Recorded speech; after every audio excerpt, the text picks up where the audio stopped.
Hizo ndio chukua. Ndikaye pesa batone mo.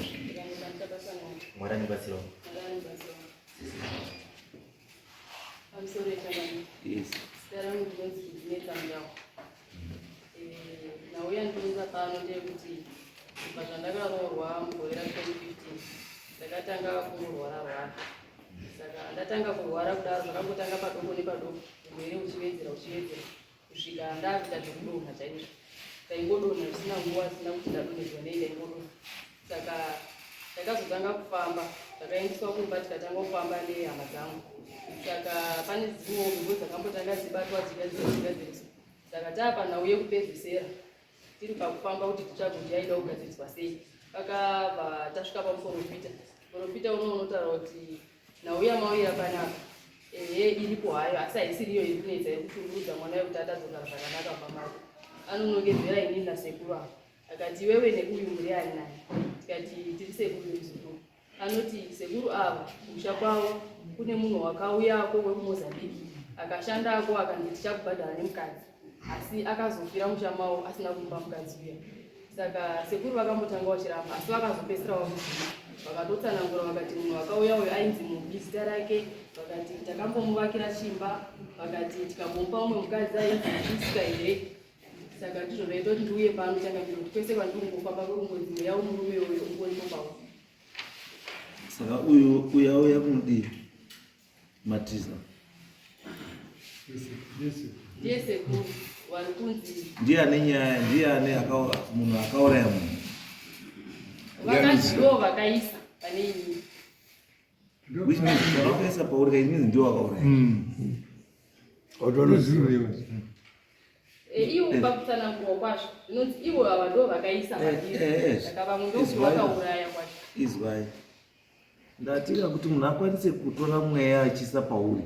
it means ane chaanoziva nemweya iwo kana uri mweya wemunhu akafa it means anoziva kuti munhu iye akafa sei ndosaka akukwanisa kumisa papi pauri nekuti muprofita yakati hanzi musanyanya kubva mati maprofita iye kana akabvuma zveshuwa akabvuma kana akabvuma gara pasi samatisi yes zvinoziva ngezvekuti wabereki uyu akauya kwendiri echiti tude mwana wedu isusu une mheko dziri kumubata asi sisi enyu imwewo ndiwo ari pane chinhu pane mwana wedu sisi yangu tiperekedze pana sekuru kuti sisi yangu inini ngemudumbu mwangu asi akabarwawo akauye mushamwe aro ane pamwepo saka ndinokwana pana sekuru saka ana baba avo haasaizive kwana sekuru uyo kuti ngatidi tiperekedze nekuti inini ndogona kuti muperekedza asi handie ndine munhu mwana kuti mwati sisi ari kubuda pai pane mwana wayo tinofanira kuenda tese tiri pamwe tatimusike munhu wani ndotaura kuna sekuru zvishuwa takaita saizvozvo obva taenda teunana sekuru nyaya yatoya pano azukuru ari kuti ndiri kudini urubudiko asi hari kubudirwa uri kuti iwe mwana iwowo ndi wakandiuraya wakandituka saka ndiri kuchipe chinhu pane uyo waizoya ndini akauraya dhora rakebudisa rakuzoshuwa matatendenda nezemamuri anasekuru ati atazwa saka uyu urubudirwa zvo uripi anoti hapo inoti ngagashire kuti ndo chachichachichachichachichachichachi chinhu baisusu iye urubudirwa wacho ngauye pati auye pana tiende kozwa kuti chii chinoitika ati hapana saka todina ati mukoma wauyo ati ngatiendepi uko zvakandozimuka ndoende pachiprofiti munotaurirwa kuti ndakafe ndude zvakati vanhamba yana sekuru kozva moto wasvika yapea ati munhu wacho uri kazi hapana svikati hapana zvinongasenza kuti hapadi hapana uraita hapadi hapana todina kati ngatiende kuno umweni kwabva taende kuno umweni sikeyo kuti munhu wacho unokurwa wacho uri ati hapana saka ndingasenza sei ichotiya imwe munhu unombobudirwa wacho umboripi andi auri kuchiprofiti chimwe saka chiprofiti chimwe chiri kuti musasaumvise panapa zvino zvingasenzeka sei todina taati imwe tenda imwe utore chinhu munhu iyowo tiri tifambe naye tizwe chii chinoitika Vesho akaenda kumutora usiku asikafika kuti ngatiende kuti panouya kuti tode munhu uya usiku svike kumhino ndi mwauya usiku asichadi chichaiti ura inotodini uyo unamatana muzukuru wacho wako ati kuno tinonamatana uri pakati saka zvingaite yaro tiende ikweyo ati tomufonera awiti ati amufonere kwabva amufonera hwa usiku zikuru naye richakwanisi kuti uyeyo basa auraita panichati chakashatawo saka isusu touyeyo rakati uyai tabva tasvika pamuprofiti wasiti garai ngendawo tagara ngendawo upedza kuti inini zvendikuona panapa iwowe gara imu baba mbori ani nani ipo ngatise kune muzukuru nganzi mune mwana wanyu wakambonga chiri chirwara muri pamapenyu munoise kuti hazvishuwa usikanzi waizoi ndikati waindoti nzee dzake dziri kuchinhira here kudini here tikazi mukazodini tikaenda naye pamuprofiti murati kwabva taenda pakati ndomugadzira ubva huku dzake mozodai tauraiti zvakati zvakanaka kwautodi kwautobvako 2022 tauraiti kwautobva kwautodi kwauti yakati saka mhepo yemwakabvise pamwana wenyimweni ndiyo mwakaise apa ikati inini here andiaiwa ndozvendiri kutaura inini kubvise mhepo atakufambiri mwana wangu atizokuzwa mhepo iyi zoka kuti taura izvi hatichazvizivi beso ati ndozvendiri ndakutaura ati kwasvikakadzani takadini takandoda wanzopedza kuti Priska ndiani ikati Priska ikati Priska mwana wabambo mukuru zikazi wakaroorwa here ndikati hasi wakaroorwa asi unototi apaende apa ndikati saka mhepo iri pana Priska ndiyo yakagara musha mwenyimwe mwakambouye munhu wakauyemo wakafiremo ndikati zvishuwa taindozwana baba echidi ichitaura kuti makauye munhu uchiti tibve South Africa here kare anzaiti tako sisi tiri kuenda kwamutare akonde kuuyo kwamutare kwabva svike pagomo muchirungu ati iwe gomo raidonga rikumba kwangu ati angatisvikepo kwasvike payapaya ndiyo pamba pangu panapa asikachazikwi kumba kwatubve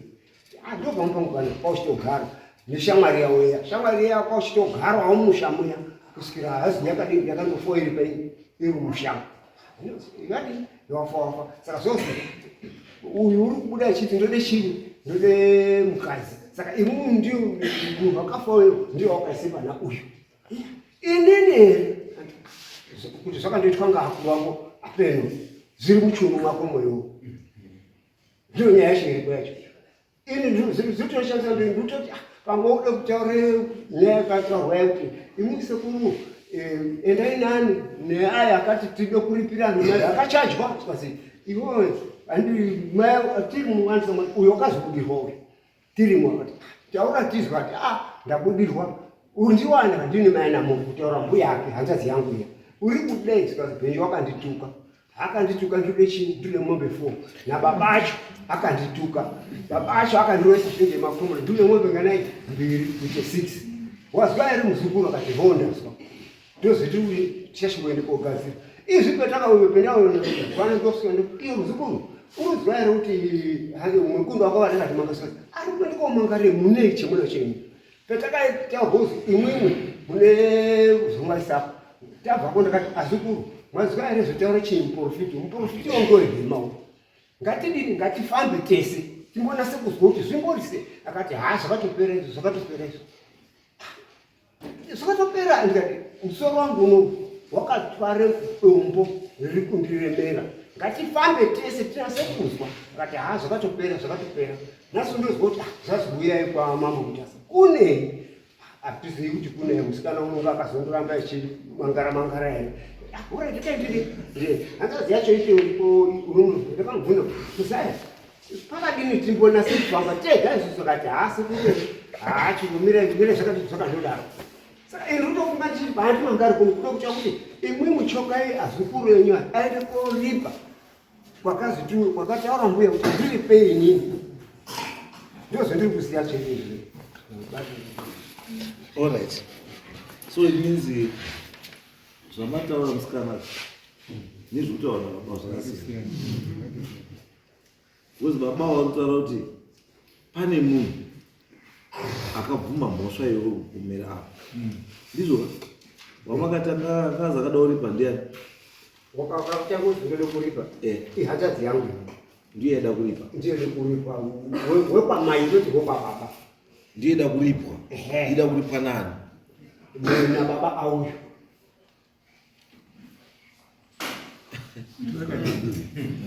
saka kulipa nekulipisa Taratibu. ndopinda ndanga nditaura muchimu pandakatanga dambudziko ndichitanga kufamba ndataura kuti pane mweya yakatanga ombobatwa imwe ichitogadzirisika. Tasvika pane mweya wambuya wekutaurwa inowe hanzvadzi yavo ndopakazobuda nyaya yavo ivo aya tafambira kuzwa nyaya yavo yehanzvadzi yavo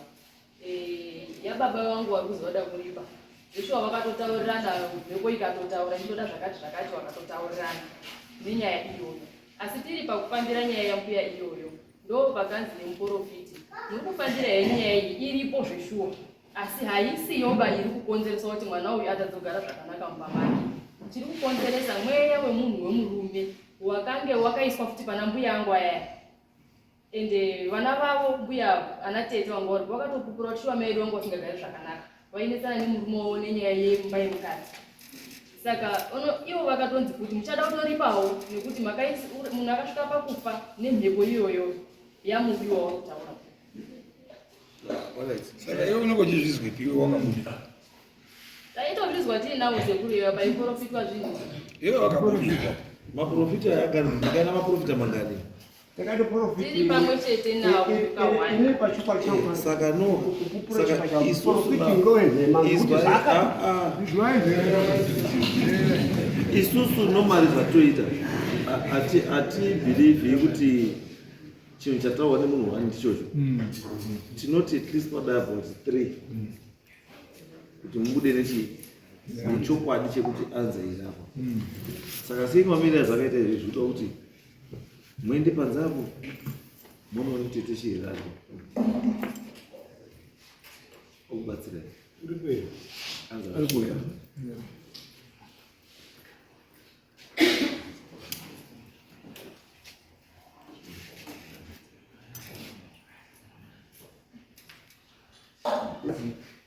imwe mwakaite hanzvadzi yenyemwe endaipo muende koona pane rinda rakakure kudai uri rakakure kudai tagono taparadzana takazopetuka kuna zvikuru zvikuru takanga muri pakazi paipa endai munoti pane chini pane uri paipa takasvika papana uri kwendiri kuti iwowo unegona iwowo unaro riri muredhi ine redhi yacho haina ine redhi yacho ndakaenda kutaurira hama dzangu dzaisasara mushakura asi anhu ekwamuchaho ane mweya wepiko ende chiprofiti choicho ngechenhema ungada kutaura kuti kune uri iwowo nekutore makona ako iwo unawo ari muredhi ine redhi yashandira. Okay. Saka tutira imimi endai pai mirai padza kana munhu chiyera kana mukakuya kusanjira ari kuenda saka mirai padziro